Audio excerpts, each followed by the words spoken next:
Masusing binabantayan ng PBOX ang tatlong parametro bago ilagay sa mas mataas na alert level ang Mount Canlaon.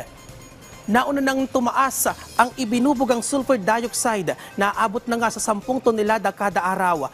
Dumami na rin ang naitatalang bilang ng volcanic earthquake sa paligid ng bulkan. Tanging hinihintay na lamang ang maitatalagang ground deformation. At sakaling mangyari ito, senyalis na ito para ilagay sa mas mataas na alert level status at ipatupad ang pwersahang paglikas sa iba pang lugar sa Negros. Gayunman, sakaling mangyari ang pagsabog ng bulkan, siniguro naman ng OCD Western Visayas na nakahanda ang mga apektadong bayan at lungsod gaya ng La Castellana, La Carlota at Canlaon City. Bunsod na rin ng mga isinagawang early preemptive evacuation. Maging ang ilan pang kalapit na bayan ay nag-activate na rin sa Blue Alert bilang paghahanda sa posibleng pagsabog.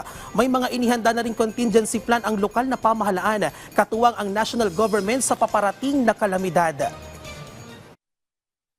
Nakipag-usap na rin po tayo sa pamahalaan po ng Negros Occidental, sa gobernador po.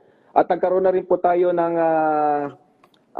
go signal po na magkandak nga po ng preemptive evacuation kahit na po yung nasa loob ng 6-kilometer radius mula po sa crater. At isinihanda na rin po natin yung Panaad Park bilang provincial evacuation center.